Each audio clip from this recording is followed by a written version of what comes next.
In order to install LinkWhisper, simply scroll to your plugins area in your WordPress admin, then click Add New, and select Upload Plugin, choose File,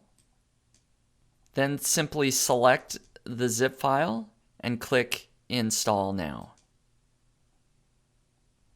Once the plugin is successfully installed, simply scroll down to LinkWhisper,